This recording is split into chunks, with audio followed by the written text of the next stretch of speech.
Hello and good morning everyone. I welcome you all at Adoverse News Analysis. Today is 8th of March 2023 and we are going to discuss important news and articles from The Hindu newspaper. So today is Holi. I wish you all a very happy Holi. Okay, now today is 8th of March and except Holi, what is the importance about this day? 8th of March को हम क्या celebrate करते हैं? तो देखिए 8th of March को we celebrate as a international women's day. आप सभी को यहाँ पे पता है कि 8th मार्च को हम as a international women's day यहाँ पर सेलिब्रेट करते हैं। और इसी से रिलेटेड हमारी फर्स्ट न्यूज आ जाती है कि on women's day eve Nagaland first women minister assumes office. ठीक है, हमने यहाँ पे कुछ दिनों पहले ही बात करी थी, एक आसाम का यहाँ पे केस आया था कि आसाम का अगर हम वुमेन्स में यहाँ पे लिटरेसी रेट देखें तो ओवरऑल इंडिया की अगर हम बात करते हैं तो उसमें सिर्फ 69% आता है, बट अगर हम आसाम की ओनली आसाम की अगर हम देखते हैं तो उसमें कितना आ रहा था, 80% से ज़्यादा यहाँ पे वुमेन की जो लिटरेसी रेट है वो आ रही थी। हर एक चीज़ में हमने ये देखा था कि जो ईस्टर्न साइड है, जो हमारा ईस्ट इंडिया है, वहाँ पर वुमेन्स का यहाँ पे हम देख रहे थे कि लिटरेसी में है ना, और जो डोमेस्टिक अफेयर्स में उनका डिसीजन मेकिंग में हर जगह उनका पार्टिसिपेशन हमें देखने को मिलता है। सोशली एंड इकोनॉमिकली वो बहुत ज़्यादा यहाँ पर हमें स्ट्रॉन्ग दिखाई दी। बट अगर हम पॉलिटिकल स्फेयर में देखें, पॉलिटिकल स्फेयर में यहाँ पर हमें विमेन का रिप्रेजेंटेशन एकदम जीरो नज़र आता दिखाई दे रहा था, है ना। विमेन्स का जो रिप्रेजेंटेशन है वो एकदम क्या है, जीरो है। इन नदर्न ईस्ट इंडिया की हम यहाँ पर बात कर रहे हैं। ओके, तो यहाँ पे यही कहा जा रहा है कि विमेंस को हमें क्या करना होगा, उनकी जो पॉलिटिकल राइट्स हैं उनको यहाँ पे इंश्योर करवाना होगा। विमेंस को यहाँ पर पॉलिटिकल यहाँ पर क्या करना होगा, रिजर्वेशन प्रोवाइड करना होगा। जो असेंबलीज हैं यहाँ पे, लेजिस्लेटिव असेंबलीज हैं, वहाँ पर उन्हें रिजर्वेशन देना होगा। इसी के चलते हम उनका जो पॉलिटिकल यहाँ पे क्या कर सकते हैं कि तभी वुमेन्स यहाँ पर क्या होंगी, उनका जो पॉलिटिकल पार्टिसिपेशन है वो हमें देखने को मिलेगा। ओके, तो इसी के चलते देखिए यहाँ पे नागालैंड में इलेक्शंस हुए हैं। अभी आप सभी को पता है कि ईस्ट इंडिया में यहाँ पर ईस्ट इंडिया की बात कर रहे हैं तो यहाँ पे ईस्टर्न साइड में हमारे इलेक्शन हुए हैं। और नागालैंड में यहाँ पे जो वुमेन्स हैं, यहाँ पे 2 वुमेन ने यहाँ पे एमएलए के लिए लेड किया था। तो यहाँ पर जो फर्स्ट वुमेन है, तो देखिए ahead of international women's day Salhoutuonuo Kruse made history on Tuesday by becoming Nagaland first women minister. ये नागालैंड की फर्स्ट वुमेन मिनिस्टर है, तो आप सभी को यहाँ पे याद रखना है। तो आप इसको यहाँ पे एज एग्जाम्पल कोट कर सकते हैं। ठीक है, कि यहाँ पर क्या हो रहा है, विमेन एम्पावरमेंट में। विमेन एम्पावरमेंट का मतलब क्या होता है, यहाँ पर विमेन एम्पावरमेंट का मतलब होता है कि विमेन्स को यहाँ पर socially, economically and political her sphere में उनका हमें पार्टिसिपेशन देखने को मिले, है ना। उन्हें यहाँ पर मतलब कि एम्पावरमेंट का मतलब यही है कि हमें वुमेन्स का पार्टिसिपेशन हर एक स्फीयर में मिले, है ना। तो तभी हम क्या कह सकते हैं, हम इंश्योर कर सकते हैं कि यहाँ पे क्या हो रहा है, वुमेन्स का यहाँ पे एम्पावरमेंट हो रहा है। ओके, तो आई होप आपको ये क्लियर होगा। नेक्स्ट न्यूज़ की बात करते हैं, ये हमारे लिए इंपॉर्टेंट है। ठीक है, यहाँ पे जो फॉरेन मिनिस्टर हैं चाइना के, उन्होंने ये कहा कि US is trying to encircle China. US क्या कर रहा है, चाइना को इंसर्कल करने का ट्राई कर रहा है। जैसे कि अमेरिका's Indo-Pacific strategy seeks to target China through creation of exclusive blocks, provokes confrontation and tries to create an Asia Pacific NATO says Qin Gang. अब यहाँ पे जो फॉरेन मिनिस्टर हैं चाइना के, उन्होंने ये कहा कि यूएस क्या कर रहा है, नाटो का एक नया वर्जन लेकर आ रहा है। नाटो का आप सभी को पता है, नाटो क्या है, यहाँ पर वेस्ट में यहाँ पे जो कंट्रीज हैं, है ना, वेस्टर्न जितनी भी कंट्रीज हैं उनका एक ग्रुप है, वो नाटो के अंदर आती हैं। तो यहाँ पे जो चाइना वही क्या कह रहा है कि नाटो का न्यू वर्जन यहाँ पे क्रिएट किया जा रहा है, उसको हम क्या क्या कह सकते हैं, एशिया पैसिफिक। ठीक है, तो यहाँ पे ये एशिया पैसिफिक जो है, यहाँ पे नाटो का एक न्यू वर्जन क्रिएट किया जा रहा है। यहाँ पे यूएस क्या ट्राई कर रहा है, यूएस ये कह रहा है कि हम यहाँ पे मेनली हमारा जो इंडो पैसिफिक रीजन है, इंडो पैसिफिक रीजन में यहाँ पर हम क्या इंश्योर करना चाहते हैं, रीजनल सिक्योरिटी को इंश्योर करना चाहते हैं। बट यहाँ पर रीजनल सिक्योरिटी के नाम पर यूएस क्या कर रहा है, मतलब चाइना का ये कहना है कि रीजनल सिक्योरिटी के नाम पर, इंडो पैसिफिक रीजन की रीजनल सिक्योरिटी के नाम पर यहाँ पर चाइना ये क्लेम कर रहा है कि US is trying to encircle China. यहाँ पर यूएस ब्लॉक्स बना रहा है, एक्सक्लूसिव ब्लॉक्स क्रिएट कर रहा है। जैसे कि आप सभी को पता है, एग्जाम्पल हम ले सकते हैं यहाँ पे क्वाड का।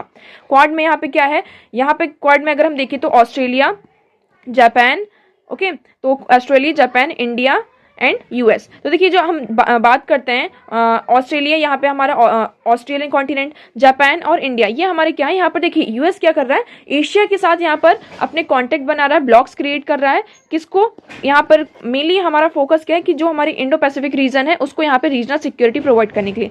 बट यहाँ पे चाइना क्या क्लेम कर रहा है कि ये जो ब्लॉक्स क्रिएट किए जा रहे हैं, ये जो एक्सक्लूसिव ब्लॉक्स क्रिएट किए जा रहे हैं, इसका मेन पर्पस क्या है, चाइना को यहाँ पे इंसर्कल करना। ओके देखिए यहाँ पे क्वाड की बात की गई है, दूसरी इसमें बात की गई किसकी, ऑस्ट्रेलिया, यूके एंड यूएस की। यहाँ पर ये तीन कंट्रीज की यहाँ पे ग्रुपिंग है। इसका मेन अगर हम एम देखें तो ये क्या है, डिफेंस पैक्ट है। ठीक है, तो देखिए grouping as well Australia, UK and US defence pact are as being the key element in this strategy. तो यहाँ पर इन तीनों कंट्रीज के बीच में क्या हो रहा है, एक डिफेंस पैक्ट है जिसका मेन प्रॉपर आप कह सकते हैं कि जो डिफेंस पैक्ट इनके बीच में साइन है ना, कि हमें जो हमारा डिफेंस सिस्टम है उसको यहाँ पे स्ट्रॉन्ग करना है। बट यहाँ पे जो चाइनीज प्रेसिडेंट्स हैं, चाइनीज प्रेसिडेंट और फॉरेन मिनिस्टर हैं, उन्होंने क्या किया है, इसको यहाँ पे क्रिटिसाइज करते हुए ये कहा है कि यहाँ पे जो यूएस है ये इस तरीके के एक्सक्लूसिव ब्लॉक्स क्रिएट कर रहा है टू इंसर्कल चाइना। ओके तो आई होप आपको यहाँ पे क्लियर होगा। तो देखिए मतलब उन्होंने ये कहा कि जिस तरीके से उन्होंने यूएस ने वेस्ट में एक ब्लॉक बना के रखा है अपना, वेस्टर्न कंट्रीज का यहाँ पे एक नेटो मतलब की ऑर्गेनाइजेशन ये बना कर रखा है, इसी तरीके से अब यूएस क्या कर रहा है, एशिया में भी एशिया पैसिफिक नेटो का एक न्यू वर्जन एशिया पैसिफिक इस तरीके का यहाँ पे क्या कर रहा है, यहाँ पे एक ब्लॉक्स क्रिएट कर रहा है। ओके तो आई होप आपको यहाँ पे क्लियर होगा। तो इसी के चलते इन्होंने ये कहा है कि in future US and China के बीच में हमें यहाँ पे कॉन्फ्लिक्ट देखने को मिल सकता है एज प्रेजेंट, जैसे कि यहाँ पे रशिया और यूक्रेन के बीच में दिख रहा है। देखिए रशिया यूक्रेन का यहाँ पे जो इशू देखें वो एकदम अलग है ना, बट यहाँ पे एक तरीके से हम इसको ऐसा देख सकते हैं कि यह वर्ल्ड क्राइसिस है। रशिया यूक्रेन के बीच में जो हो रहा है ये वर्ल्ड क्राइसिस है, तो यूएस और चाइना के बीच में भी हमें इस तरीके के क्राइसिस इन फ्यूचर फेस करने पड़ सकते हैं अगर यहाँ पर यूएस स्टॉप नहीं होता है। ओके नेक्स्ट न्यूज़ की बात करते हैं। तो देखिए illegal electric fence kills 3 elephants in Tamil Nadu Dharmapuri district. Dharmapuri district में यहाँ पे क्या हुआ कि जो 3 एलिफेंट्स हैं है ना, उनकी यहाँ पे डेथ हो गई। डेथ का यहाँ पे रीज़न क्या है कि जो इलीगल इलेक्ट्रिक फेंस होते हैं, यहाँ पे फेंसिंग की गई थी है ना, जो यहाँ पे डिस्ट्रिक्ट है वहाँ पे इलेक्ट्रिक फेंसिंग की गई थी, तो जो यहाँ पे क्या है इलीगल है। ठीक है, तो इलीगल तरीके से जो फेंसिंग की गई थी इसमें बहुत हाई पावर ऑफ क्या था, इलेक्ट्रिसिटी यहाँ पे जा रही थी, जिसके कारण यहाँ पे जो 3 एलिफेंट्स हैं इसमें से देखिए 2 adult female elephant and makhna were included by illegal electrical farm fence in Tamil Nadu Dharmapuri district on Monday. तो इसके कारण यहाँ पे 3 एलिफेंट्स की यहाँ पे क्या हुई, डेथ हुई। अब इनके बारे में पता ऐसे चला कि इनके जो बच्चे थे है ना, जो एलिफेंट्स के इनके साथ इनके बच्चे भी थे, तो वो जो काव्स थे उन्होंने बहुत ज़्यादा वो शोर कर रहे थे, तो उसी को ढूंढते ढूंढते जो मतलब कि आप कह सकते हैं जो यहाँ पे फार्मर्स थे उन्होंने इन 3 एलिफेंट्स के बारे में उनको यहाँ पर पता चला। तो देखिए यहाँ पे फिर जैसे उनको पता चला तो उन्होंने जो इलेक्ट्रिसिटी डिपार्टमेंट है उन्होंने उनको वो कहा कि क्या कहा, जो इलेक्ट्रिसिटी डिपार्टमेंट है उनसे डिस्कनेक्ट करने की, जो पावर सप्लाई है उसको डिस्कनेक्ट करने की बात कही। ओके तो देखिए इस तरीके के केस हमें सामने आते नजर आ रही है। हमने कुछ कल ही बात करी थी क्या, जो हमारे ग्रेट इंडियन बस्टर्ड है, ग्रेट इंडियन बस्टर्ड, उन पर भी क्या है सबसे ज़्यादा हम ये देखते हैं क्या, जो पावर लाइन है, पावर लाइन के कारण हमें क्या देखने को मिल रहा है कि कभी कभी उनके साथ क्या हो जाता है, वो इंक्लूड हो जाते हैं, उन कोलिजन हो जाता है पावर लाइन के साथ ग्रेट इंडियन बस्टर्ड का, जिसके कारण उनकी डेथ हो जाती है। ठीक है, तो देखिए यहाँ पे जो इलेक्ट्रिसिटी फेंसिंग है ये भी क्या है, एक इलीगल तरीके से की गई है, जिसके कारण यहाँ पे 3 एलिफेंट्स, यहाँ पे जो वाइल्ड एनिमल्स हैं आप कह सकते हैं, जो एनिमल है ना, उनकी जो लाइफ है उन पर हमें यहाँ पे इफेक्ट देखने को मिल रहा है। तो यहाँ पे हमें क्या, एक प्रॉपर प्लानिंग की ज़रूरत है, एक प्रॉपर प्लानिंग की ज़रूरत है, ताकि हम यहाँ पे जो वाइल्ड लाइफ है उसको यहाँ पे इंश्योर कर सकें, ओके सेव कर सकें। नेक्स्ट बात करते हैं। तो देखिए नेक्स्ट आर्टिकल ये हमारे लिए इंपॉर्टेंट हो जाता है, applying active non alignment for Ukraine peace. अब आप सभी को पता है जब यहाँ पर कोल्ड वॉर के बाद, जब यहाँ पर वर्ल्ड वॉर सेकेंड यहाँ पर ख़त्म हुआ था, तो जो वर्ल्ड है वो 2 ब्लॉक्स में यहाँ पर डिवाइड हो गया था, एक यूएस और दूसरा यूएसएसआर। ठीक है, तो इसी के चलते फिर यहाँ पे आप कह सकते हैं कि इंडिया के ऊपर ये प्रेशर आ गया था, जो बहुत सारी कंट्रीज थी वो कुछ यूएस को यहाँ पे ज्वाइन कर रही थी, कुछ यूएसएसआर को यहाँ पे ज्वाइन कर रही थी, है ना, यूएस का ब्लॉक था उसको ज्वाइन कर रही थी और यूएसएसआर के ब्लॉक को यहाँ पे ज्वाइन किया जा रहा था। ओके, बट इंडिया ने यहाँ पे क्या रखा, नॉन अलाइनमेंट की यहाँ पे पॉलिसी थी, इसको यहाँ पे अडॉप्ट किया।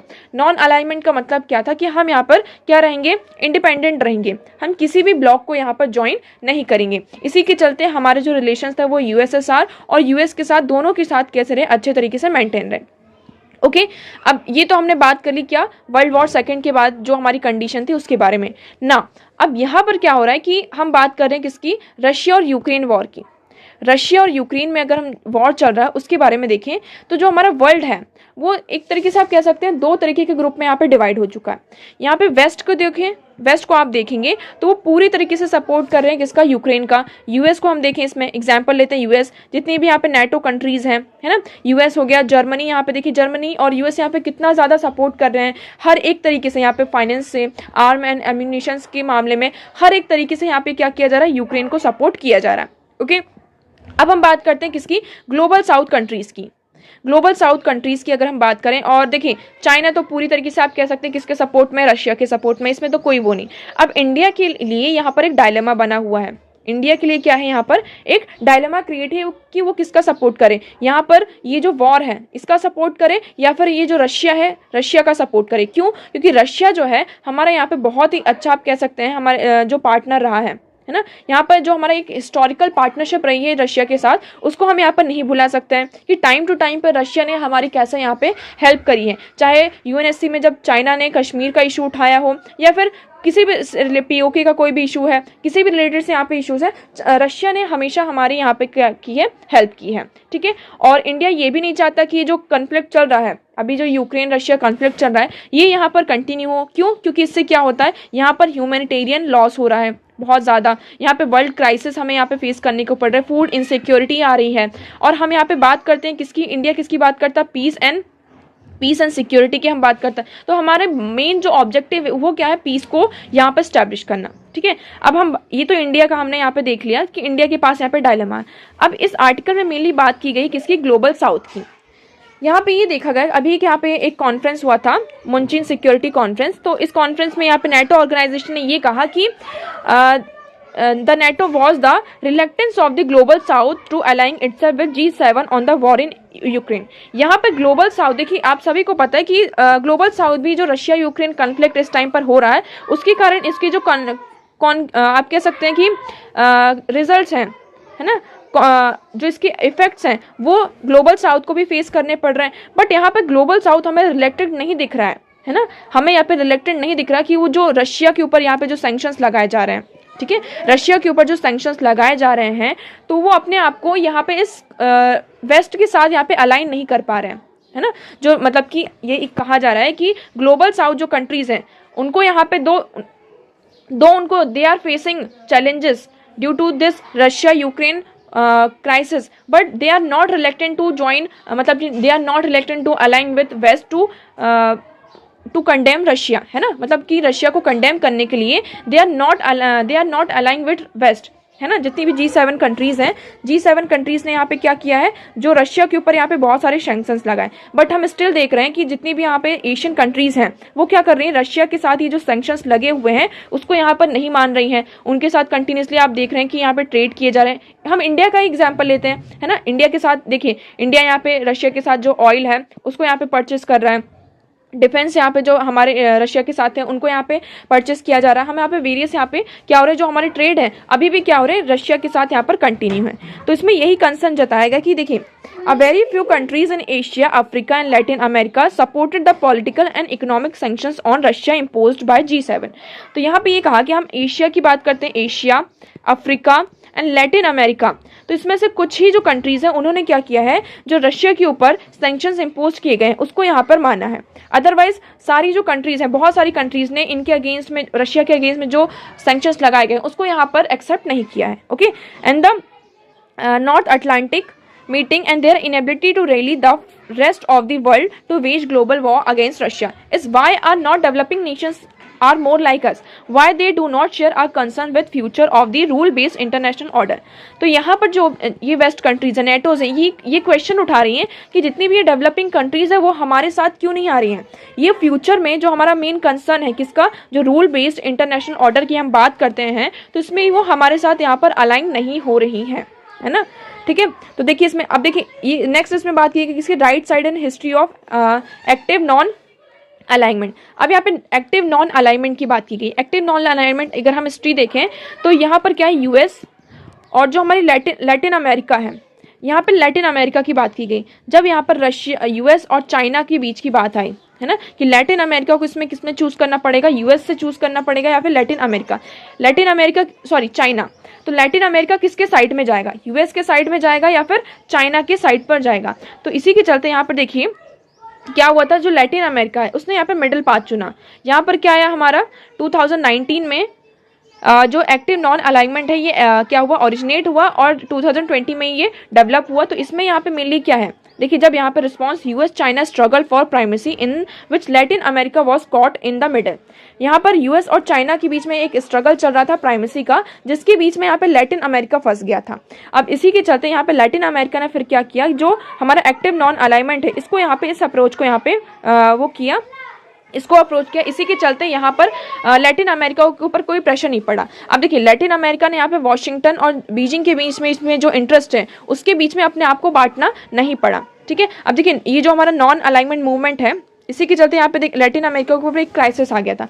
अब ये जो क्राइसिस है, जब लैटिन अमेरिका ने यहाँ पे एक्टिव नॉन अलाइनमेंट मूवमेंट को यहाँ पे चूज किया, तो इससे क्या हुआ कि ना तो वो यूएस के साइड में गए कि यूएस को वो प्राइम माने, मतलब कि प्राइमरी अपना इंपॉर्टेंस दे, और ना ही चाइना को।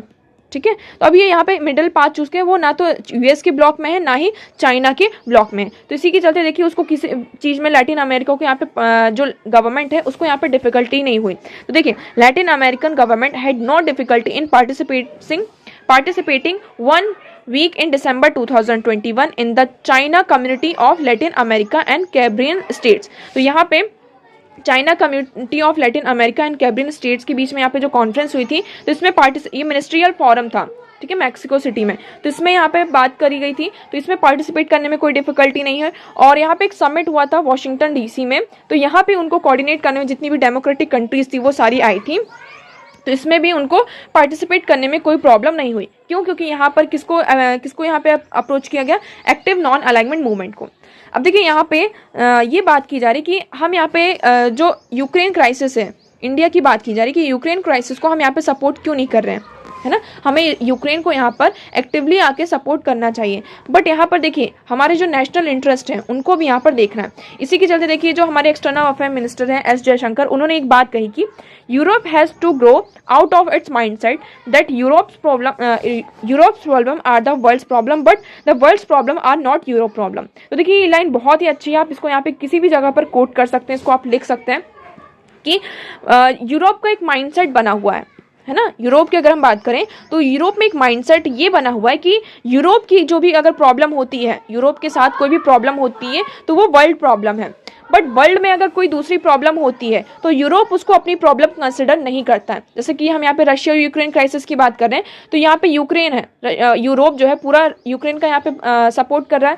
तो यहाँ पे ये कहा जा रहा है कि यूक्रेन का यहाँ पे सपोर्ट किया जा रहा है, तो ये पूरी वर्ल्ड की प्रॉब्लम होनी चाहिए। बट यहाँ पे वर्ल्ड में अगर कोई दूसरी प्रॉब्लम आती है तो यूरोप क्या है, उससे पीछे हट जाता है, ये कहता है कि ये हमारी प्रॉब्लम नहीं है, आप ही इससे क्या करिए, डील करिए। ओके, तो ये जो माइंडसेट है यूरोप का, इसको यहाँ पे क्या करना होगा, यूरोप को इससे स्टेप आउट होना होगा।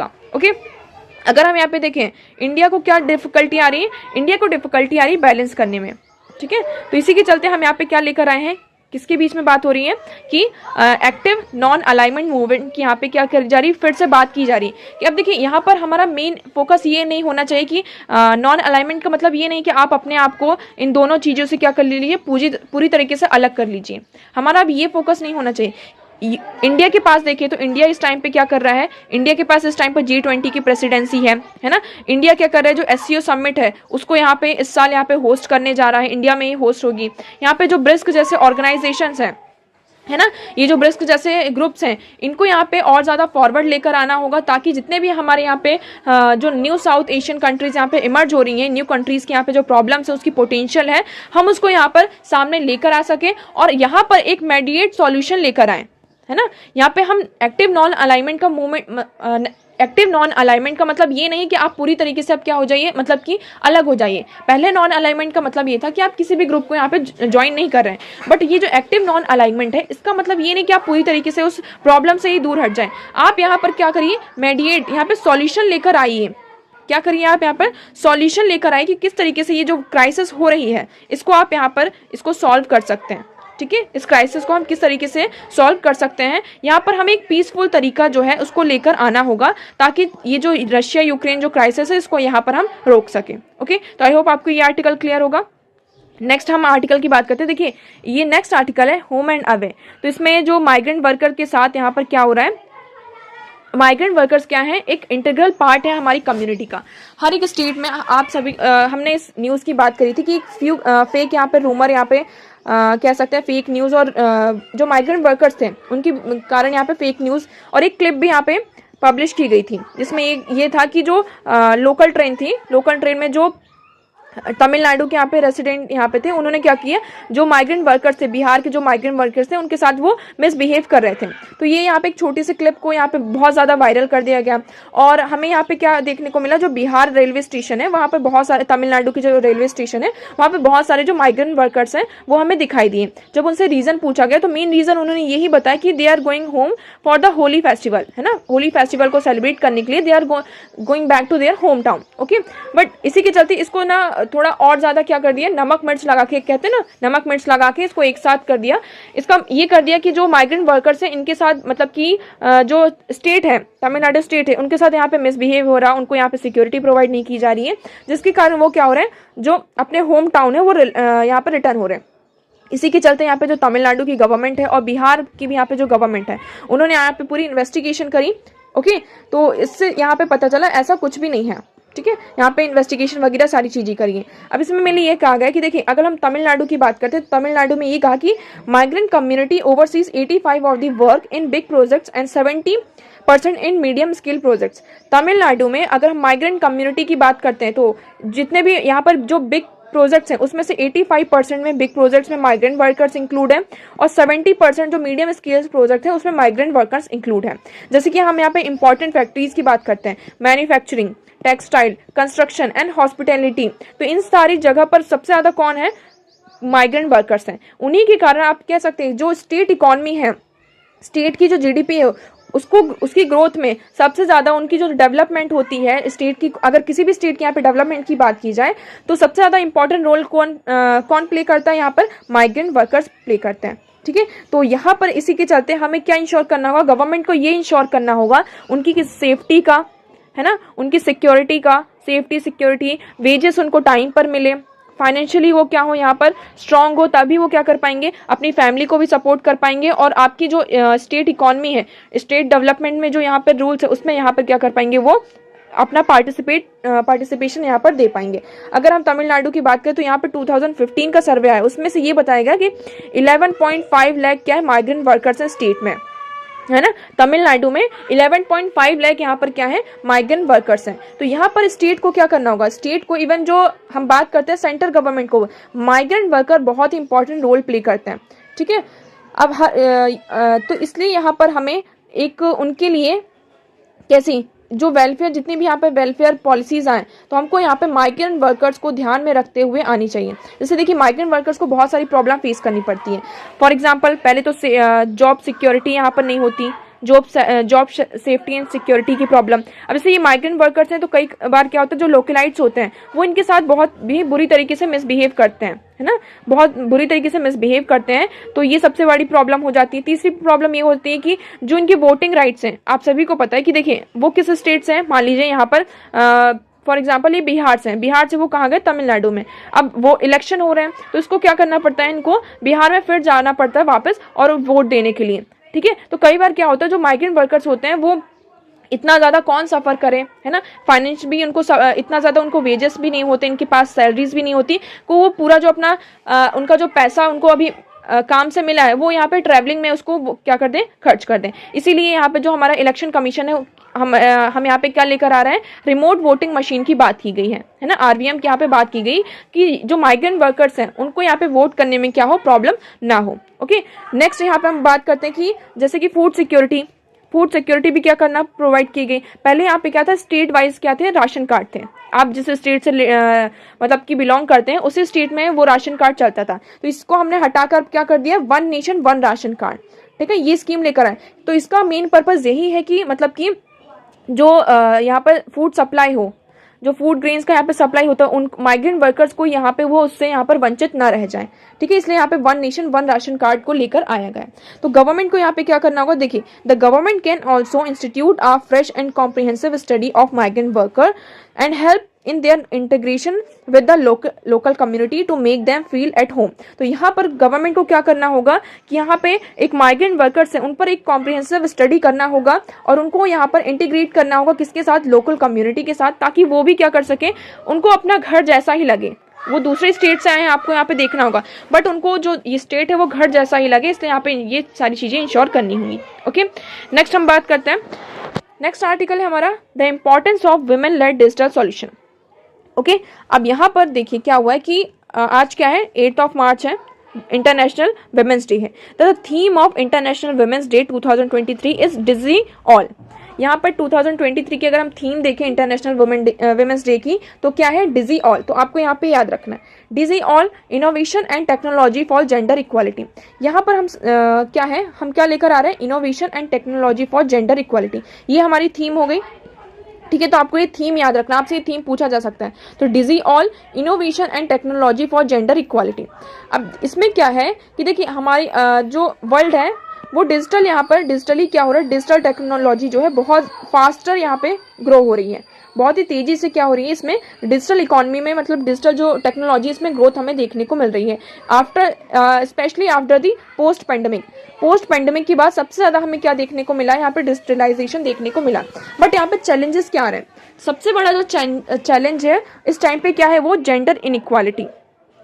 ये जो टेक्नोलॉजी है, जो ये डिजिटल टेक्नोलॉजी है, इसमें भी हमें क्या देखने को मिल रही है, जेंडर इनइक्वालिटी देखने को मिल रही है। अगर हम यहाँ पे परसेंटेज की बात करें तो 60% मेल में ओनली 32% जो फीमेल है उनके पास यहाँ पर क्या होता है, मोबाइल फ़ोन, मतलब जो स्मार्टफोन्स होते हैं। यहाँ पे मोबाइल फ़ोन की बात नहीं की जा रही, स्मार्टफोन जो हम डिजिटल होने की बात कर रहे हैं, उसमें यहाँ पे 32% जो विमेन्स हैं उनके पास क्या है, स्मार्टफोन दें। उसमें भी यहाँ पर उनको परमिशन नहीं होती, जो जैसे कि फॉर एग्जांपल यहाँ पर जो मेल पर्सन है घर में, उनका जो पुराना फ़ोन होता है वो उनको दे दिया जाता है।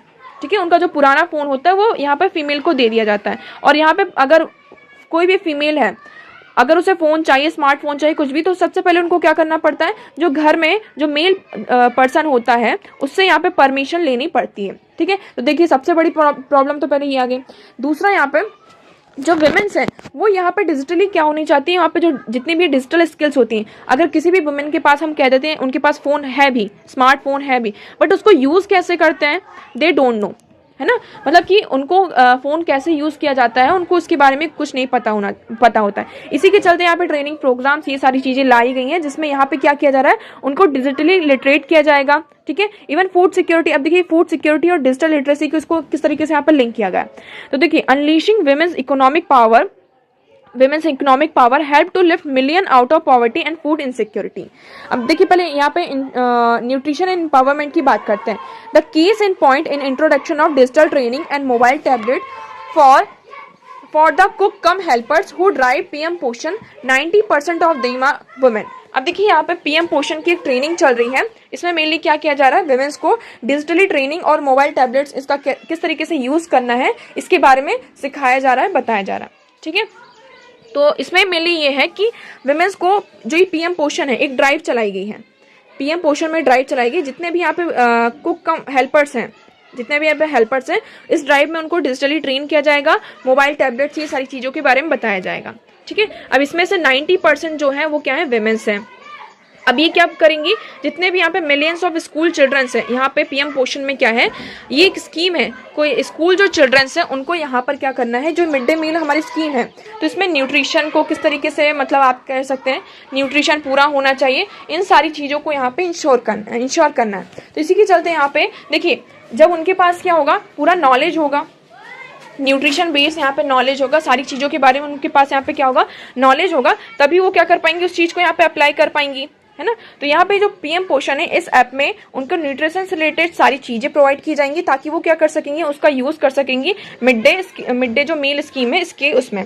ठीक है, तो देखिए इसमें विमेन्स जो है वो क्या करना चाहती है, इस स्किल को एक्वायर करना चाहती हैं। तो देखिए इसमें कहा गया, इन अ pilot on financial literacy and digital literacy being implemented by the FP with women self-help group across the low-income groups in Delhi's urban slums, nearly 70% of women wanted to acquire new skill. यहाँ पर हमें ये देखा गया है कि जो 70% जो women है वो क्या करना चाहती हैं, ये जो डिजिटल लिटरेसी है, जो न्यू स्किल्स हैं उसको यहाँ पर एक्वायर करना चाहती हैं. तो देखिए मेनली इसमें यही है कि हमें यहाँ पे क्या इंश्योर करना होगा कि जो women के पास यहाँ पर क्या हो, स्मार्टफोन्स हैं, है ना.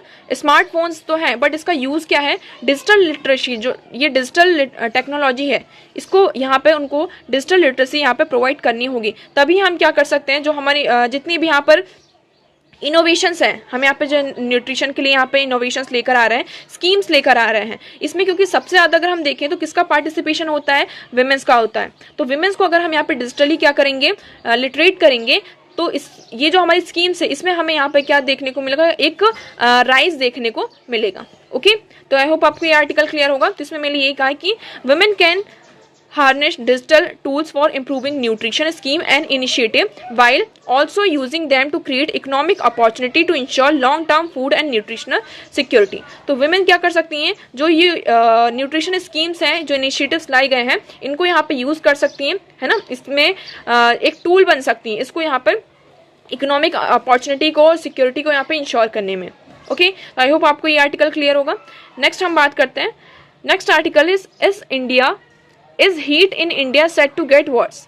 अब यहाँ पर हम अगर डेटा देखें तो उसके हिसाब से ये बताया जा रहा है कि 2021 से 2050 तक का अगर हम डेटा अगर हम ये देखें, जिसमें ये बताया जा रहा है कि हर साल 0.5% से 1% तक क्या होगा, जो हीट होगा, समर में हो या चाहे हम देखें या फिर विंटर सीजन में, जो टेम्परेचर होगा वो हर साल 0.5% से 1% तक इंक्रीज होता जाएगा. इसी के चलते यहाँ पे देखिए, according to study the Lancet publish in July 2021 with 2 decades of data 2000 to 2019, more than 5 million people died on average each year worldwide because of extreme temperatures. यहाँ पे extreme temperatures के कारण यहाँ पर जो ये डेटा आया, 2 decades का ये पूरा डेटा है, ये लेसेंट की रिपोर्ट है, उसके अकॉर्डिंग ये बताया गया कि 5 million जो पीपल है उनकी यहाँ पे डेथ हुई due to extreme temperature. Okay, summer temperature have increased by 0.5 degree Celsius to 0.9 degree Celsius in many districts in Punjab, Haryana, Uttarakhand, Uttar Pradesh, Bihar, Rajasthan, Gujarat and northern east. तो यहाँ पे ये देखा गया इन स्टेट्स में क्या हुआ है, 0.5 degree Celsius to 0.9 degree Celsius हमें टेम्परेचर इंक्रीज दिखाई दिया. ओके, इसमें अब हम क्या कर सकते हैं, जो स्टेट है वो यहाँ पर सेंडाई फ्रेमवर्क और disaster risk reduction through improve early warning system, creation of public awareness and formulation of heat auction plan. यहाँ पर हम किस तरीके से हीट को यहाँ पे कब कर सकते हैं, उसके लिए यहाँ पे कुछ हमें एक्शंस लेने चाहिए. हम क्या क्या कर सकते हैं, जैसे कि यहाँ पे देखें, इमरजेंसी कूलिंग सेंटर्स को लगा सकते हैं, जैसे यहाँ पे टोरंटो और पेरिस में किया जाता है. नेक्स्ट इसमें क्या है, हीट एंड हीट वेव्स, जितनी भी हीट एंड हीट वेव्स हैं उसके लिए जैसे हम वाइट रूफ्स कर सकते हैं.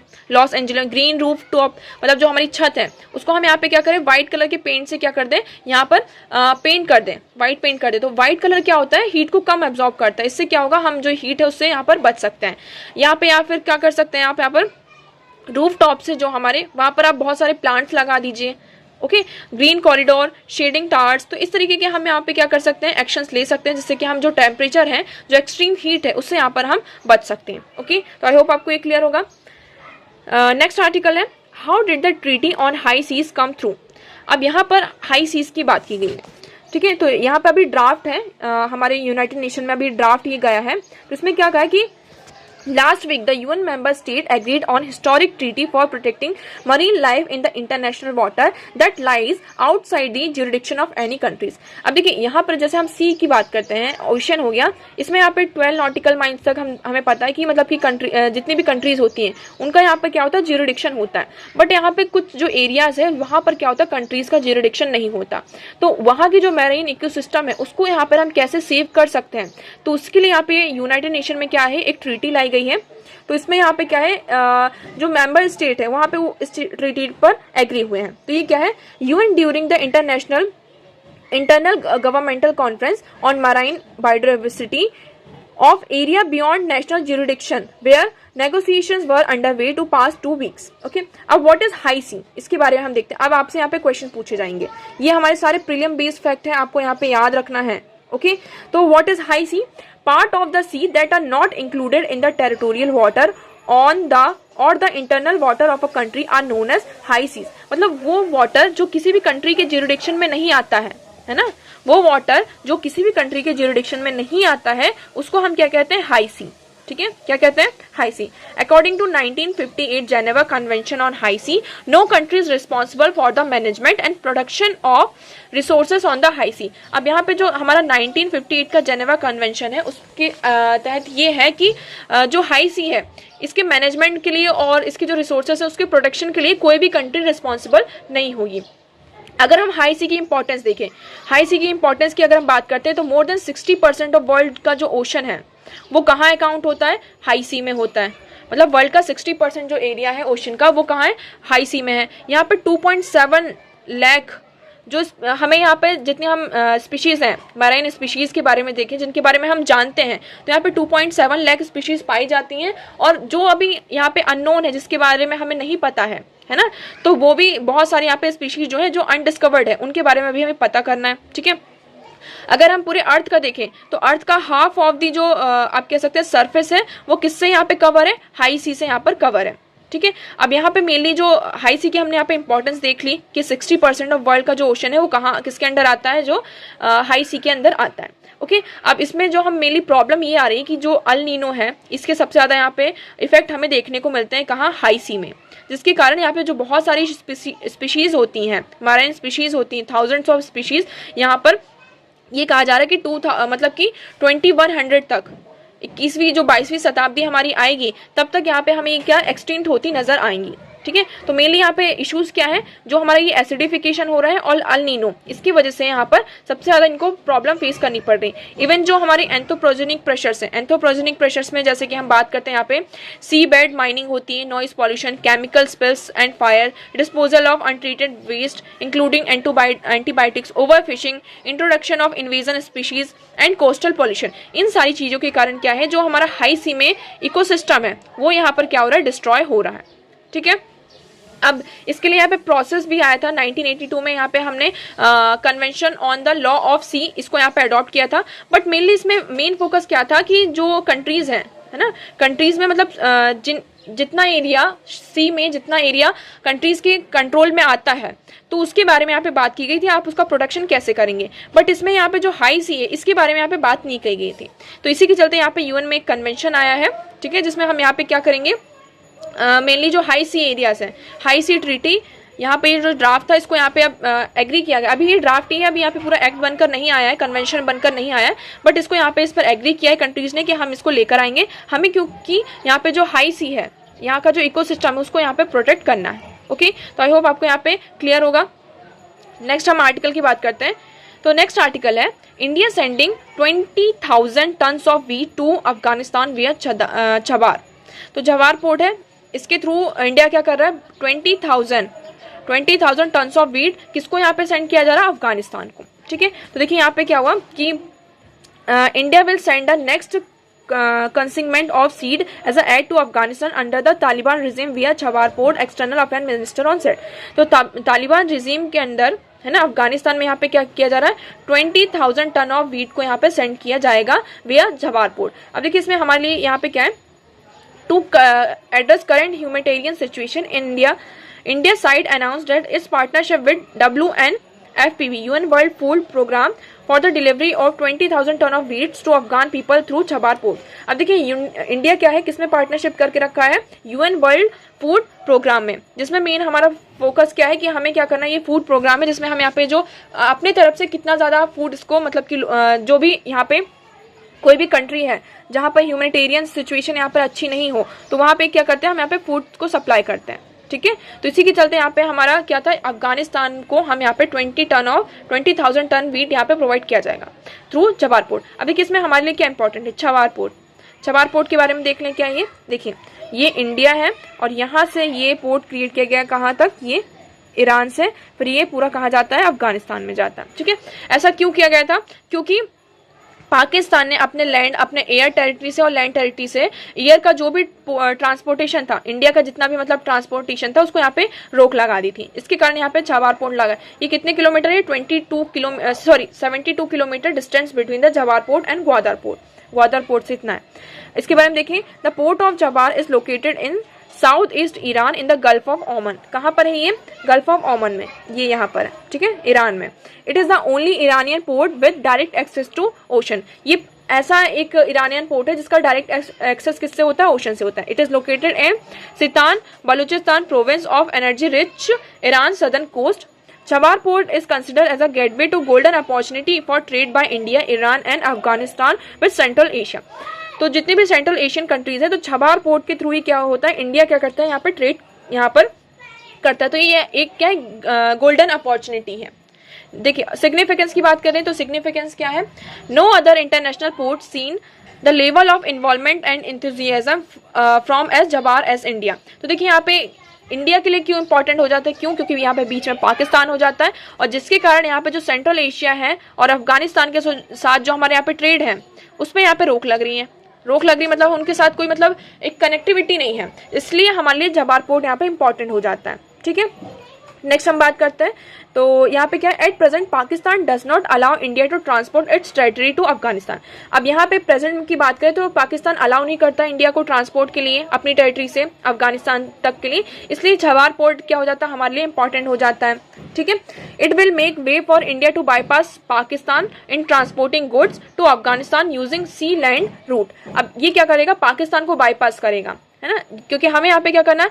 अफगानिस्तान को यहाँ पे गुड का ट्रांसपोर्ट करना है, तो इसलिए हमें यहाँ पे सी लैंड जो रूट था पाकिस्तान के साथ, उसको क्या करेगा? ये बाईपास करेगा, ठीक है। तो इंडिया के लिए यहाँ पे मतलब कि जो एक डिपेंडेंसी है पाकिस्तान के ऊपर वो एक तरीके से खत्म हो जाएगी, और जो हमारे रिलेशन है, जो हमारा सेंट्रल ईस्ट एशियन कंट्रीज के साथ हमें यहाँ पे ट्रेड और ट्रांसपोर्ट करना है, इसके लिए छबार पोर्ट हमारे लिए इंपॉर्टेंट हो जाता है। ओके, सो आई होप आपको सारी चीज़ें यहाँ पे क्लियर होंगी। So that's for all today. Video कैसा लगा कमेंट सेक्शन में ज़रूर बताइएगा।